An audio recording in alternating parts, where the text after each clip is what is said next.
Hello friends, and welcome to another video from my series Quick Thoughts On, in which I always talk about different stories from the rich Star Trek universe. 30 years and 5 months ago, the next episode of Star Trek The Next Generation aired for the very first time. It was the last episode of Season 1. It was called The Neutral Zone, and these are my honest opinions about it. And no, I have no clue how to properly pronounce the word neutral, so ignore my pronunciation.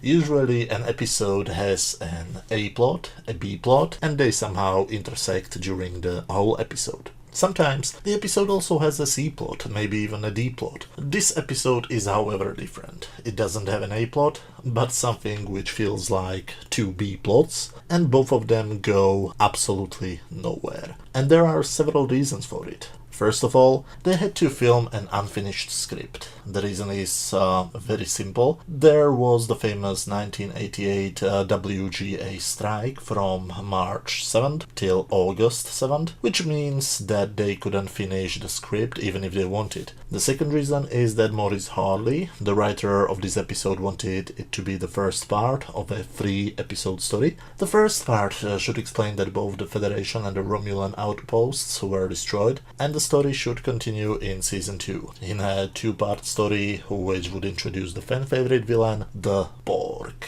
However, because the strike took on much longer than expected, these 2 episodes were never produced. Instead, the first half of Season 2 consists only of rewritten versions of scripts which were previously paid for but were never produced, but we'll get to them in a few weeks. Which means that this episode is just Act 1, and we never get to see Acts 2 and 3, which makes this whole story absolutely pointless. And to be perfectly honest, this is one of the episodes I usually skip. I will talk very briefly about the plot. There isn't that much going on, so I will be much faster than usually. Picard has been called off the ship to take part on a conference. The crew meanwhile waits for him when they suddenly bump into an old late 20th century space capsule from Earth. Riker wants to ignore it, as every typical scientist would do, but Data wants to explore it. And he has to explain to Riker why does he, an officer on an exploration ship, want to do some exploration. Riker in the end allows him to beam over, but asks Mr. Worf to join him. On board of the vessel they find some refrigeration pods filled with lovely bodies. 3 of them seems to be still intact. So what do? They beam the corpses to the Enterprise, of course, and when Picard returns, he says to his crew that the Federation lost contact with several bases near the Romulan neutral zone, and they need to quickly find out what's going on. Of course, everybody assumes that it's the work of the Romulans. Meanwhile, Dr. Crusher revived all 3 popsicles. One of them is a young blonde housewife, the second one is a rich old white guy, some businessman, and the last one is, I don't know, a country star, a rock star, some homeless alcoholic. All of them have very annoying personalities. The woman cries as soon as she realizes that both her husband and her sons have been dead for centuries. The rich white guy gets on everybody's nerves because he wants to phone his bank and his lawyer and read his newspaper, and the third guy just wants to have a drink. I actually like the third one, Sonny. He's the only one who feels like a human being and not like an annoying stereotype, at least partially. And these 3 are heroes, I think. They're just so annoying and pointless at the same time that I just don't see a reason why they should be in the story, except for our 24th century characters get the chance to say how much they are better. There is literally nothing going on during the vast majority of this episode. They just talk and talk and talk. I don't know like you, but I personally don't find scenes where people repeat how much better than you they are very entertaining. So we get amazing subplots like Deanna helping Claire to find any living relatives, or Data helping to plan a party for Sunny, or the rich guy being annoying to everybody on the Enterprise. But finally something starts to happen happen when the Enterprise finally arrives to the neutral zone. They find out that the base has been destroyed, just like every other base on their border of the zone, when they of course think that the Romulans were involved, and very soon we meet the Romulans. For the very first time in the Next Generation, and for the very first time we see the new Romulan ship, the DD-Rex class, or however it should be pronounced, and it's one of the most beautiful ships ever created for Star Trek. The Romulans are first only provoking them, but when Picard refuses to shoot, they finally decloak and talk to them. I guess that the rich guy had to do something, so they let him on the bridge during this scene. We soon are told that also the Romulan bases were destroyed, which means that both the humans and the Romulans have now a common enemy. The enemy which was supposed to be the Borg.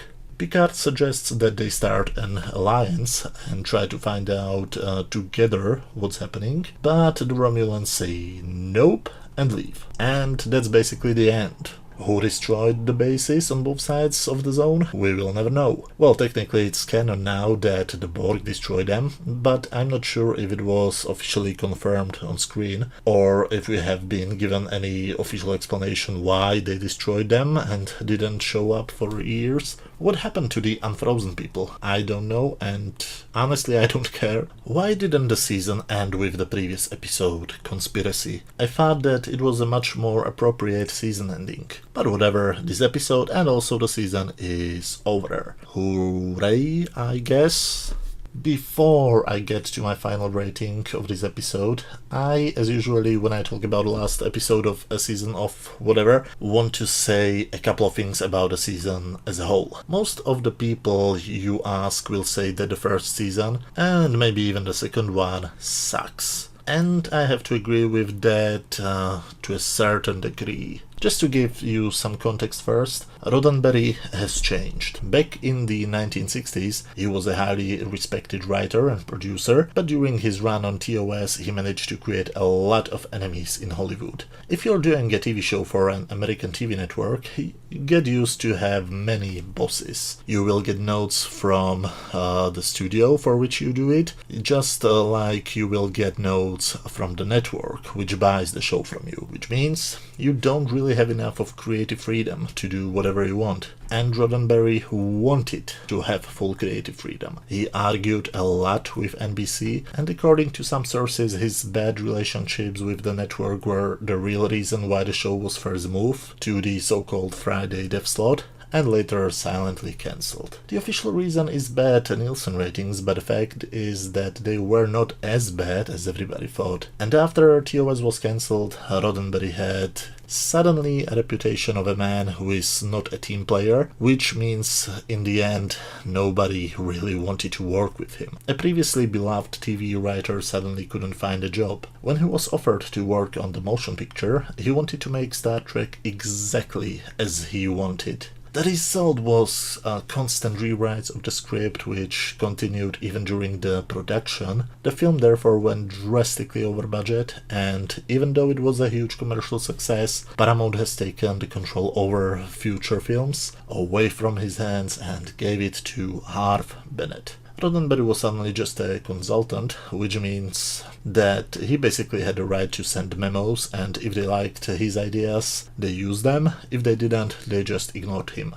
Which meant Roddenberry returned to what he did most of the time during the late 70s and early 90s, heavy drinking and drug use. But suddenly in 1986, when Star Trek IV was an international mega hit, Paramount has made the decision to return Star Trek to TV, but they couldn't make a Star Trek show legally without Roddenberry. The IP was shared between Desilu and Roddenberry's Norway Productions. Desilu was later bought by Paramount, but Norway Productions was still a minority owner, so Roddenberry had to be involved in the new show in some capacity. So they offered him that he will be the showrunner and he will have full creative control, which means no memos from Paramount, and because the show would be syndicated, no memos from the network. Roddenberry couldn't refuse, but there was a little problem. This wasn't the 60s gene. This was the gene which had decades of alcohol and drug abuse behind him. He was terrified that he will again lose control over the franchise and became an even bigger control freak. Both DC Fontana and David Gerrold, who have worked on the original series and came back for the 13 episodes of TNG, have claimed that the main source of problems was Gene's lawyer, Leonard Maislish,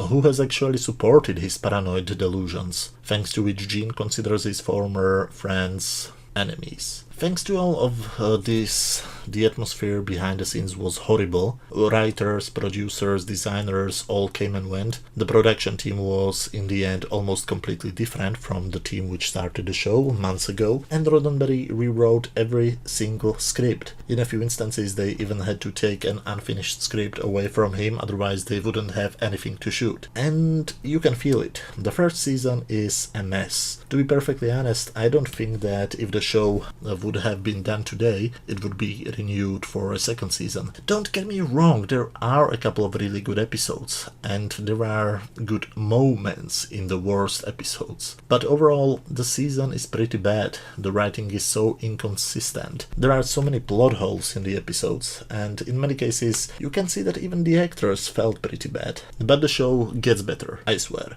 The first few episodes of the second season will still be pretty bad, but the second half of the season will be again, just like this year, much better. But we will see in a few weeks when I start doing videos about the second season. But until then, what did I think about the last episode of the first season? Well, there are things I liked about it. I like the idea that they find people from the 20th century. I repeat, the idea, not the execution. I also like the design of the Romulan ship. Yes, I like the model, and basically nothing else. The story is boring and absolutely pointless. That includes the speeches. Okay, I get it. Mankind is cool in the 24th century. I really get it. You don't have to constantly bang me over the head with it. So, how to rate it? Well, on my regular scale from 0 to 10, where 0 is complete garbage, 10 is a masterpiece, and 5 is just average, I would give this episode 2 out of 10. There is actually no reason to watch this episode unless you want to watch all of them. But as always, these were just my opinions. Let me know what do you think about this episode down in the comment section. If you enjoyed this video, please hit that thumbs up button, and if you have some free time, feel free to watch any of the other videos on my channel. You should see some links on screen